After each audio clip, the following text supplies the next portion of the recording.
오늘 성경 말씀에 보면은 이 세대를 본받지 말고 그렇게 말씀합니다. 아이온이라는 이 단어인데, 이 단어가 영어에서는 this world라든지 this generation이라든지 이런 단어들로 번역이 되어 있습니다. 그런데 이 단어는 동시 출생 집단을 의미하는 경우도 있고, 부모 세대나 자식 세대처럼 가계 계승의 원리로 사용하는 경우도 있습니다. 또 전후 세대, 4.19 세대 이런 경우처럼 특정한 역사적 경험을 공유하는 그런 사람들을 총칭하는 경우도 있습니다. 먼저 우리가 창세기 7장을 보시면 7장 1절에 노아에게 말씀하십니다. 내 온 집은 방주로 들어가라. 이 세대에서 내가 내 앞에 의로움을 내가 보았다. 이 세대에서, 이 세대는 어떤 세대를 뜻합니까? 하나님께서 심판하지 아니하면 안 될 세대를 이 세대라고 표현하는 것입니다. 민수기서 32장 13절에 보면 여호와께서 이스라엘에게 진노하사 그들에게 40년 동안 광야에 방황하게 하셨으므로 여호와의 목전에 악을 행한 그 세대가 마침내 다 끊어졌느니라.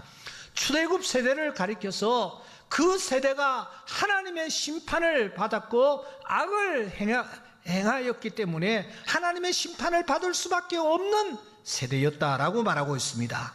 신명기서 1장 35절에 보면 이 악한 세대 사람들 중에는 이렇게 말씀합니다. 그러니까 이 세대라는 단어를 우리 하나님께서도 부정적인 뉘앙스를 풍기시며 사용하시는 것을 우리가 확인할 수 있습니다. 예수님은 이 세대라는 단어를 어떤 의미로 사용을 하고 계십니까?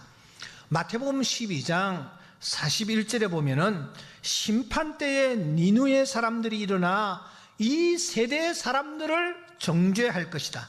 마태복음 16장 4절에 보면은 이 악하고 음란한 세대가 표적을 구한다. 마태복음 17장 17절에 보시면 믿음이 없고 패역한 세대여 내가 얼마나 너희와 함께 있으며 얼마나 너희에게 참으리요 라고 말씀하셨습니다. 그러니까 예수님께서도 이 세대라는 단어는 부정적인 뉘앙스를 담고 말씀하셨음을 우리가 확인하는 것입니다. 바울도 여러분 마찬가지입니다. 갈라디아서 1장 4절에 보시면 이 악한 세대에서 우리를 건지시려고 우리 죄를 대속하기 위하여 자기 몸을 주셨다. 빌립보서 2장 15절 말씀에 보면은 흠이 없고 순전하여 어그러지고 거스리는 세대 가운데서 어그러지고 거스리는 세대, 그 세대가 바로 오늘 이 세대며 하나님의 심판을 받을 수밖에 없는 세대라고 말하고 있는 것입니다. 그 바울이 오늘 본문에서 사랑하는 여러분 세대라는 단어를 쓰고 있는 것을 우리는 놓치지 말아야 합니다. 너희는 이 세대를 본받지 말고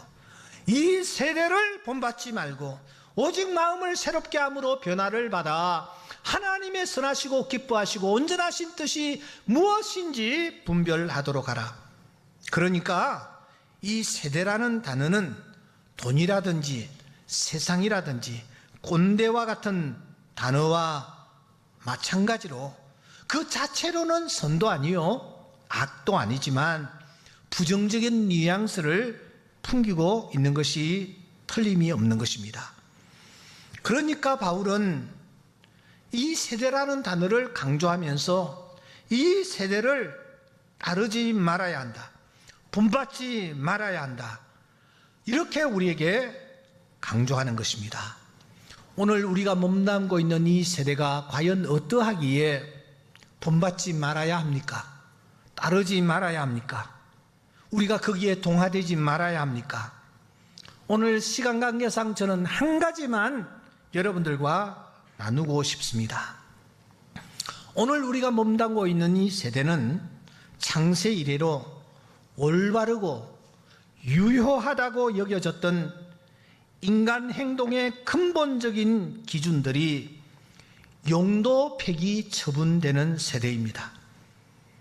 쉽게 말하여 지난날 선하다고 여겨졌던 것들이 지금은 악으로 간주되고 있습니다. 현재 우리는 나치주의나 공산주의 공포체제를 지나 자유민주 체제의 빛 가운데 있다고 우리는 생각합니다. 하지만 사랑하는 여러분, 우리의 자유가 점점 더 위축되고 있다고 느끼고 있지는 않습니까? 물론 국가가 강요하는 이데올로기는 없습니다. 공식적인 국가 검열 기구는 없습니다. 하지만 새로운 언론의 원칙, 가이드라인이 있는 것을 우리는 피부로 느낍니다. 공포를 조장하는 경찰이나 비밀 첩보 시스템은 없습니다. 하지만 디지털 데이터 저장소로 인해 모두가 유리로 된 그런 집 안에서 생활하고 있습니다. 그 사람이 언제 어디를 갔는지, 누구를 만났는지, 어떤 대화를 주고받았는지, 이런 데이터가 하루하루 다 축적되고 있는 세상 속에 살고 있기 때문입니다. 부동산을 잡는 잡시고 부동산 거래 분석원이라는 것을 연내에 설치한다고 합니다. 검찰과 경찰과 국세청, 금융감독원의 엘리트들을 총결집시켜서 이제는 영장 없이도 개인 계좌를 들여다볼 수 있을 것 같습니다. 재산의 상태들을 상시 모니터링 할 수 있는 길을 열고 있습니다. 그야말로 빅브라더의 탄생입니다. 종교 예배를 금지하지는 않습니다. 그러나 행정명령 혹은 포괄적 차별 금지라는 이름으로 종교라는 집 안으로 구둣발을 들여놓고 있습니다. 우리는 신앙의 영역이 점점 축소되고 있는 현장을 발견합니다. 젠더 이데올로기라고 들어보셨습니까? 젠더 이데올로기란 성에 대한 도덕적 한계를 버리는 것이 그 사람의 자유를 정대시키는 것이라는 신념입니다. 이 신념을 관철시키기 위해 새로운 용어가 필요했습니다. 그래서 성이라는 단어 대신에 젠더라는 단어를 새로 도입했습니다.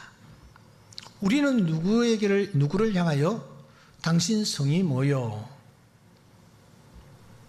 외국에 나갈 때에 우리는 내 성이 무엇인지를 체크를 해야 합니다. 그때 우리는 남자 아니면 여자라고 답해 봤습니다. 그런데 저들은 남자, 여자 외에 또 하나의 성, 즉 젠더가 있다라는 것입니다. 무슨 말입니까? 세상에는 단지 남자, 여자란 두 개의 성만 존재하는 것이 아니라 개인적 성적 취향에 따라 많은 성이 존재한다는 것입니다.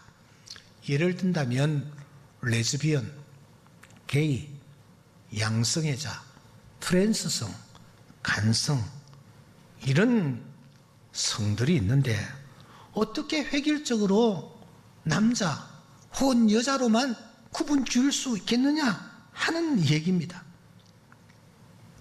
획일적인 이 구분을 반드시 해체시켜야 한다. 아니, 파괴시켜야 한다. 이것이 젠더 이론입니다. 그러니까 이 젠더라는 단어 속에는 성 정체성을 혼동시키며 불안정하게 하며 종국계는 이를 해체시켜버리려는 엄묘한 책략이 숨어 있습니다. 더 나아가 사회와 가정 구조를 해체하여 하나님의 창조 질서를 파괴하려는 무서운 계략이 숨어 있습니다. 이미 트랜스젠더 쓰나미는 시작이 되었습니다. 2015년입니다. 미국 연방대법원은 동성 결혼을 합법화시켰습니다. 그리고 이렇게 선포합니다. 당신은 이제 자발적으로 당신의 성별을 바꿀 수 있다. 그냥 그렇다고 선언만 하라. 의학적인 진단도 성전환 수술도 필요치 않다. 각 사람이 내면에 깊이 느끼고 있는 각각의 주관적인 감정이 더 중요하다. 이제 본인이 원하기만 하면 그가 그녀로, 그녀가 그로 불릴 수 있다. 학교는 이제 남자들이 여자라고 주장하는 것을 허용해야 합니다. 그 남자아이가 여자들과 같은 화장실과 락크룸을 사용하는 것을 허락해야 합니다. 그 반대의 경우도 마찬가지입니다. 실제로 한 소녀는 자신이 남자라고 주장하면서 남자애들과 같은 화장실과 샤워 시설을 사용하게 해줄 것을 요구하기도 했습니다. 오늘 이 세대가 어떠합니까? 이 세대는 이와 같이 가족과 전통과 나아가 하나님으로부터 자신을 해방시키려 하고 있습니다. 남자로부터 여자를, 부모로부터 아이들을, 남자 혹은 여자란 정체성으로부터 개인을 해방시키려 하고 있습니다. 이 세대의 인간은 그 무엇에도 제한을 받지 않고 오직 자기 자신의 소원과 충동과 욕망만을 만족시키려 합니다. 동성애 운동가인 미켈란젤로 시그노릴은 다음과 같이 명쾌하게 커밍아웃을 합니다.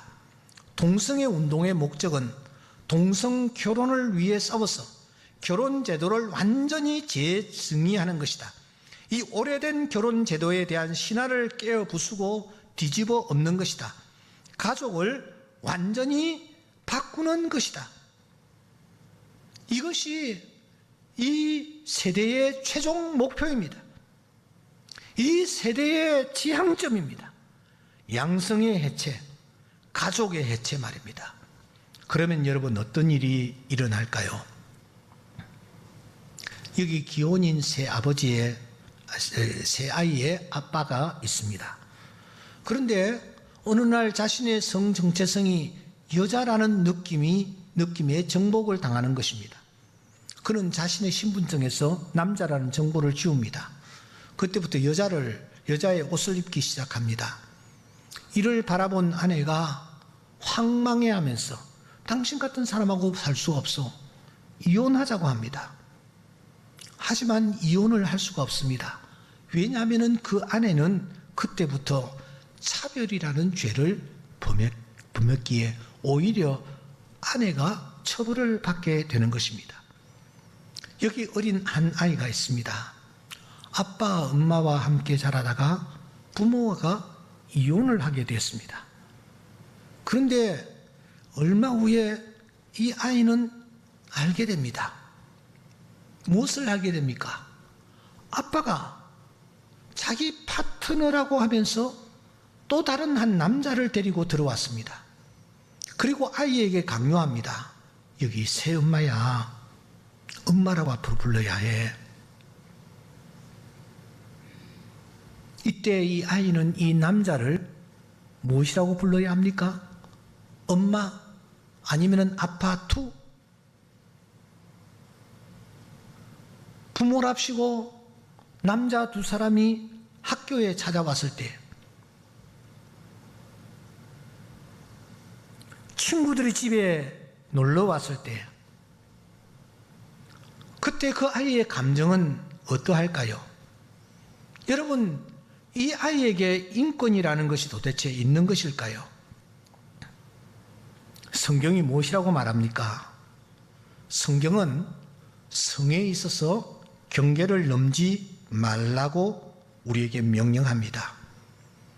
동성애를 통해서 상호 보완적인 성의 경계를 넘지 말라는 것입니다.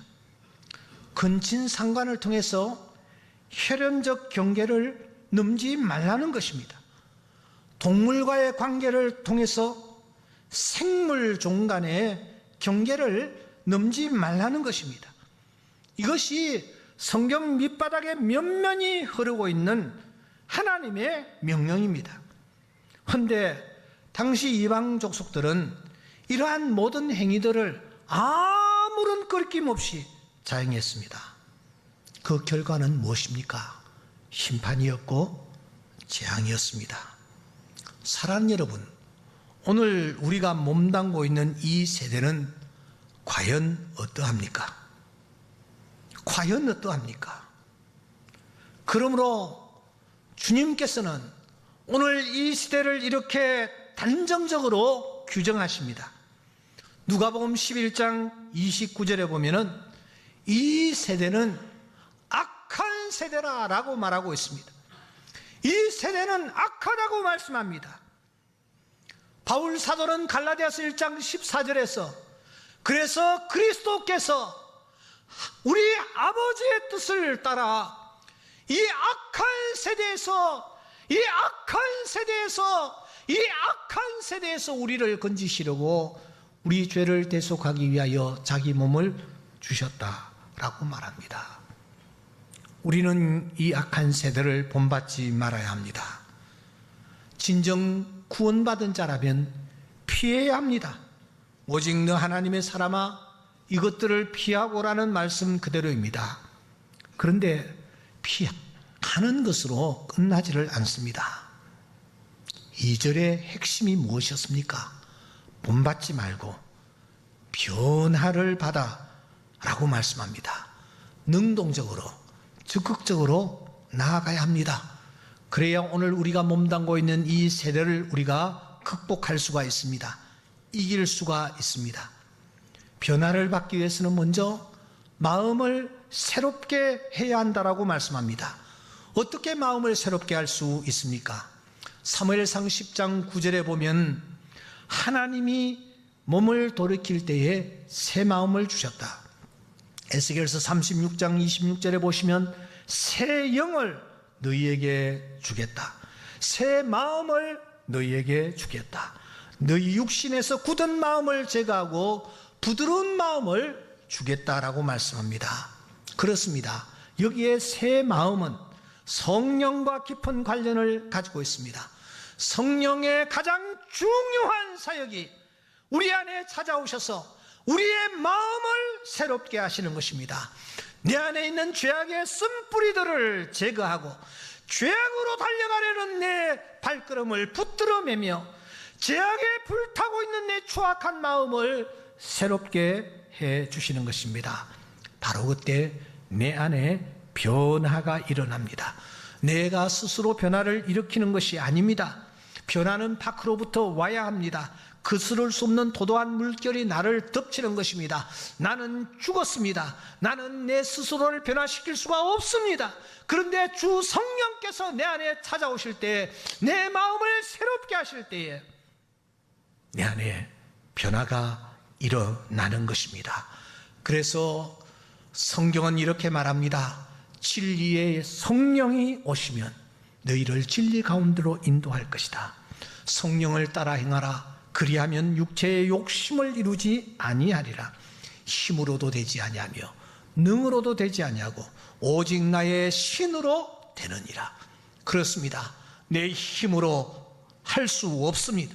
오직 성령의 힘으로 가능한 줄 믿습니다. 성령 충만할 때, 성령께서 나를 지배하실 때에 나는 변하여 새 사람 되는 것입니다. 학개서 1장 14절의 말씀대로 총독도 그 마음을, 대제사장도 그 마음을, 모든 백성도 그 마음을 감동시키시는 분은 오직 여호와 하나님이신지, 그 하나님께서 찾아오실 때에 권력자들의 마음도 감동 감화시키시고 제사장의 마음도 감동 감화시키시고 모든 백성들의 마음도 감동 감화시키시사 그를 변화시켜 주시는 줄 믿습니다. 이제 저는 말씀을 마무리하려고 합니다. 우리가 구원받은 자로서 이 세대를 본받지 않고 변화를 받았는지 어떻게 우리가 확인할 수가 있을까요? 오늘 성경 12장 14절부터 21절에 걸쳐서 변화받은 자의 모습이 그려지고 있습니다. 그 중에 중요한 것 3가지만 정리하고 말씀을 마무리하십시다.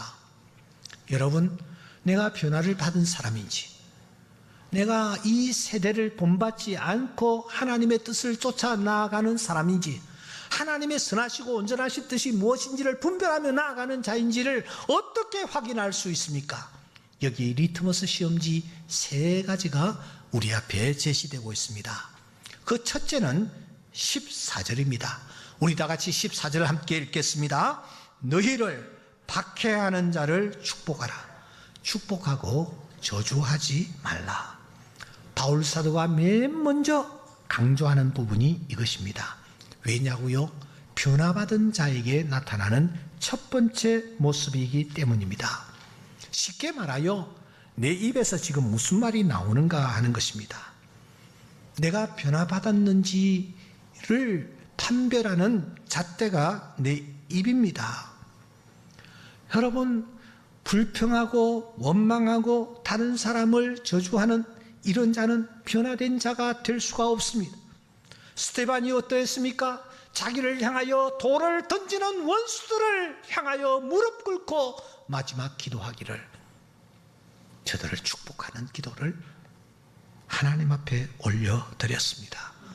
주기철 목사도 손양은 목사도 역시 그러했습니다. 입술의 변화가 제일 먼저 나타나는 것입니다. 두 번째로는 16절입니다. 우리 다 같이 읽겠습니다. 시작. 서로 마음을 같이하여 높은 데 마음을 두지 말고 도리어 낮은 데 처하며 스스로 지혜 있는 채 하지 말라. 이것은 마음의 변화입니다. 마음의 변화가 일어나는 것입니다. 높은 데 마음을 두지 않습니다. 낮은 데 처합니다. 스스로 잘난 체 하지 않습니다. 지혜 있는 채 하지 않습니다. 지혜의 근원은 하나님의 힘을 믿기에 하나님 앞에 겸손하게 무릎을 꿇는 것입니다. 마음의 변화가 나타나는 것입니다. 마지막 18절입니다. 다 함께 읽겠습니다. 시작. 할 수 있거든 너희로서는 모든 사람과 더불어 화목하라. 화목하라. 우리에게 화목사라는 귀한 직분을 주셨습니다. 십자가에서 피 흘리신 주님은 하나님과 우리 사이를 화목시키시는 화목제물로 십자가에 매달린 것입니다. 그러므로 이 예수 그리스도를 구주로 영접한 하나님의 자녀들은 할 수 있거든 모든 사람들과 더불어 화목하는 것입니다. 19절 말씀은 이렇게 보완을 합니다. 내 사랑하는 자들아, 너희가 친히 원수를 갚지 말고 하나님의 진노하심에 맡기라. 기록되었을 때 원수 갚는 것이 내게 있으니 내가 갚으리라고 주께서 말씀하시느니라. 이 18절의 말씀은 시선의 변화를 뜻합니다. 눈의 변화를 뜻합니다. 다른 사람들을 바라보며 내가 화목하기를 원하는 그런 시선을 가지고 살아가는 것입니다. 이 3가지가 구원받은 자에게 나타나는 모습입니다. 입술의 변화가 나타납니다. 마음의 변화가 나타납니다. 시선의 변화가 나타납니다. 이 3가지야말로 하나님을 믿는 하나님의 자녀들이 약한 세대에서 세상을 향하여 보여주어야 할 변화된 자의 모습입니다. 이렇게 변화된 자들은 늘 21절의 말씀을 되새김질하는 것입니다. 21절 우리 크게 한번 읽도록 하겠습니다. 악에게 지지 말고 선으로 악을 이기라. 선으로 악을 이기라. 우리는 뒤로 물러가는 자들이 아니라 악에게 지지 않고 선으로 악을 이기며 앞으로 나아가는 하나님의 자녀들입니다. 선으로 악을 이기라고 말씀하셨습니다. 분명히 우리는 선으로 악을 이길 수 있는 지혜자이며 능력자인 줄 믿습니다. 그러므로 내 마음의 변화가 나타나고 내 시선의 변화가 나타나고 그리고 내 안에 우리가